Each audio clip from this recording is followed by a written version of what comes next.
자왈, 사군질례, 인이위 첩냐. 공자가 말하길 예를 다해 임금을 섬겼더니 사람들이 나에게 아첨한다고 하는구나. 노나라에서 세도가들이 힘없는 왕을 업신여겨 예를 갖추지 않음을 한탄한다는 뜻으로 공자는 이런 무도한 이들 때문에 무너진 예법을 회복하는 것이 망해가는 국가를 정상으로 돌리고 질서를 되찾는 방법이라 생각했습니다. 그래서 주례에 따라 예법을 실행할 것을 주장하며 스스로 실천하였는데 권력을 잡고 있던 가신들은 이를 매우 거추장스럽게 여기며 오히려 예법을 지키는 공자를 비난했다고 합니다. 자신의 위치에 맞게 행해야 하는 예법이 거추장스럽다면 그저 내려놓고 낙향하여 자기 살고픈 대로 편히 살면 그뿐인 것을 권력은 갖고 싶어 자리를 탐하며 귀찮고 번거로운 일은 하기 싫음이라 이러한 이기적인 종자들이 세를 과시하고 국정을 좌지우지하니 어찌 나라가 망하지 않을 수 있겠는가 말입니다. 간신 그 위에 간신 이인보. 왕이 타락하면 신하들이, 간신이 득세하면 왕이 정신을 온전히 해야 그나마 망국의 길로 들어서지 않을 것인데 타락한 왕과 간신들만의 나라가 되어서는 어쩔 도리가 없는 지경에 이르게 됩니다. 분노한 백성까지 들고 일어날 때가 되어서는 결국 혼돈과 폭망의 길을 걷게 됨이라. 예나 지금이나 자신의 책무를 망각하고 사리사욕에 눈이 먼 그 잡것들을 어찌 사람이라 부를 수 있겠는가 말입니다. 여기 타락한 당나라 황제 현종과 그의 최애 간신이었던 재상 이인보에 대해서는 몇 번을 언급해도 모자람이 없을 것입니다. 부패하고 타락한 이들의 특징은 여성 편력이 대단하다는 것인데 이인보 또한 숱한 여성을 거느리며 스라의 아들 25명, 딸 25명을 두었다고 하니 그가 현재 우리나라에 존재했다면 정자왕으로 뉴스에 나왔을지도 모르겠습니다. 그것도 어찌 보면 왕은 왕이니 왕이 되고자 했던 소원은 이룰 수 있었겠습니다. 그려 입에는 꿀, 뱃속에는 칼. 이인보는 입으로 꿀처럼 달콤한 말을 하지만 뱃속에는 칼을 숨기고 있다는 구밀복검이라는 고사성어가 나올 만큼 그 속내를 알 수 없는 사람이었는데 그는 싫어하는 사람이 있어도 전혀 내색을 하지 않았으며 게다가 얼마나 표정을 잘 숨기며 행동거지를 조심했는지 이를 눈치챈 사람이 아무도 없었다고 합니다. 자신이 너무 싫어하지만 왕의 신뢰를 받고 있는 대신과는 더욱 친하게 지냈는데 그 대신의 직위가 오를 때까지 물심양면으로 후원한 뒤 결정적인 순간에 배신하여 실각시켜버리는 식으로 왕의 총애를 받던 다수의 인물을 제거해버렸던 것입니다. 구밀복검이라는 고사성어까지 생산해낸 것을 보면 알 수 있듯이 음해, 모략, 위선, 권모술수에 있어서 독보적인 인물로 온갖 권력 암투가 벌어졌던 중국 역사에서도 단연 두드러지는 간신 위의 간신이었던 것입니다. 그는 17년을 재상으로 재직하다가 죽게 되었는데 그 기간 동안 알록산이란 자가 반란 준비를 마쳐놓고도 이인보가 무서워 그가 죽을 때까지 기다렸을 정도였다고 합니다. 알록산이 이인보를 얼마나 무서워했는지에 대해서는 어느 해 이인보를 만나 대작을 하게 되었는데 매우 추운 겨울이었음에도 알록산이 긴장하여 뜨거운 땀을 흘릴 정도였다니 그 위세가 정말 대단했나 봅니다. 간신의 자질을 타고난 자 이인보. 이인보는 어릴 때부터 음악과 그림에 남다른 재능이 있었고 또한 사냥을 좋아하여 무예에도 소질이 있었습니다. 하지만 잡기에 능하면 공부를 멀리하는 것은 예나 지금이나 불변의 진리인 듯 그렇게 하라는 공부는 뒷전이고 놀기에 바빴지만 황족이라는 신분이었기에 그는 숙부를 통해 순탄하게 관직에 오르게 됩니다.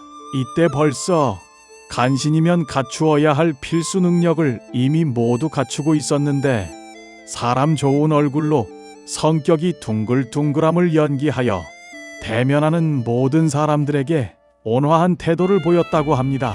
현재에 태어났다면 훌륭한 연기자가 되어 성공했을 것임에 틀림이 없습니다. 이렇게 철저히 계산적인 성격을 가지고 내시와 황후 쪽 사람과 친목을 다지는 데 주력하여 736년 이인보는 중서령을 겸한 재상의 자리에 오르게 됩니다.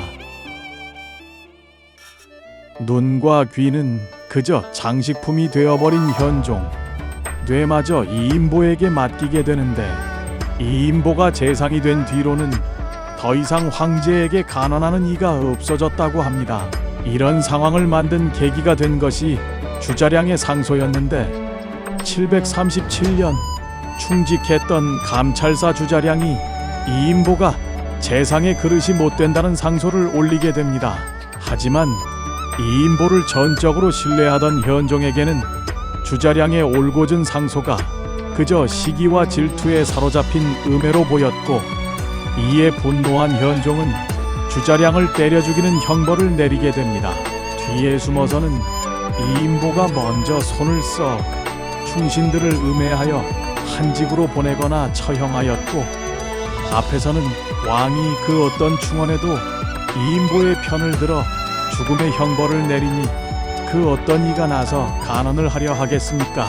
이렇듯 간언이 없으니 현종은 더욱 이인보를 신뢰하고 아끼게 되어 모든 업무를 그에게 맡기고 본격적으로 쾌락의 세계로 빠지게 되었던 것입니다. 재능의 싹을 잘라버린 간신.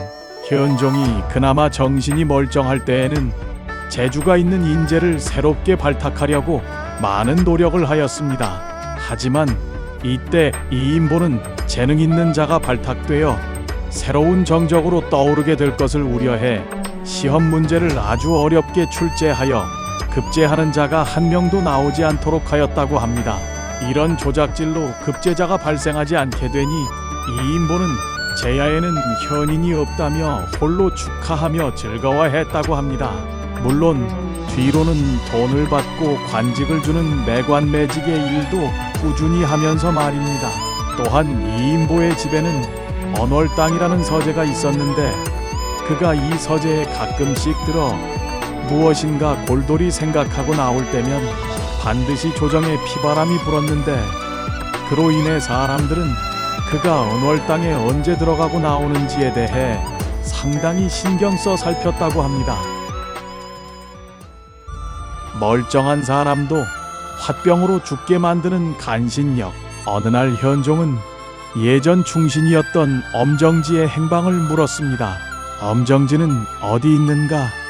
다시 그 사람을 쓸까 하는데, 하지만 엄정지는 이인보가 일찍이 지방으로 내쫓은 상황이었는데 이런 그가 다시 중앙요직에 발탁될까 겁이 났던 이인보는 곧바로 엄정지의 동생 엄손지를 만나 이렇게 말을 전하게 됩니다.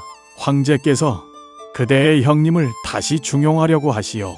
그러기 위해서는 폐하를 배할할 기회를 잡는 게 좋으니 우선 신병 치료를 받기 위해 상경하고 싶다는 상소를 올리라고 전해주시오. 뒷일은 내가 모두 알아서 해결해 드리리다.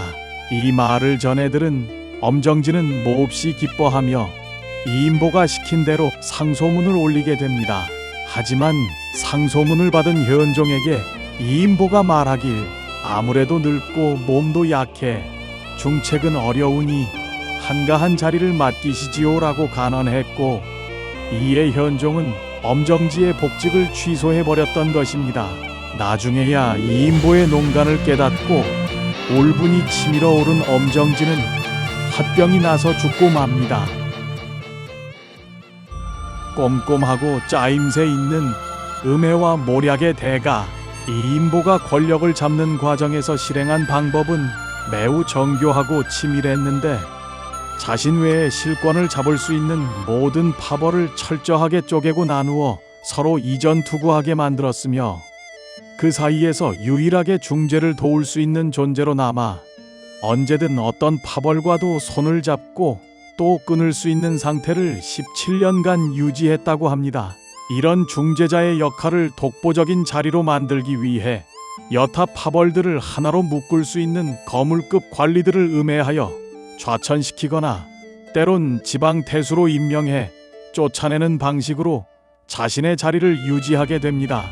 심지어 그는 자신의 신복들과도 기본적으로 거리를 두었는데 철저하게 그들을 이용하는 관계로 적정선을 유지했다고 합니다. 이런 철저한 주변 관리를 통해 역사 속 역대급 간신들 중 유일하게 천수를 누리고 세상을 떠난 간신이 되었던 것입니다. 오죽했으면 자신의 신복들이 줄줄이 잡혀가는 사건이 터지는 상황에서도 그에게는 어떤 혐의점도 발견되지 않아 일말의 영향도 미치지 않았다는 점이 참으로 놀라울 따름입니다. 서로의 입장을 존중하며 예의를 지키는 사회. 공자가 말하는 예법이란 각자가 정한 위치와 자리에서 그에 맞는 일을 성실히 수행하고 그 과정에서 서로의 입장을 존중하며 예의와 법도를 지키는 것을 말합니다. 존중과 예의는 건강한 공동체의 기초입니다. 각 개인이 자신의 역할을 정확히 인지하고 상대방의 감정과 의견을 소중히 여길 줄 알아야 합니다. 이는 단순한 매너가 아니라 공동체의 발전을 위한 필수적인 요소인 것입니다.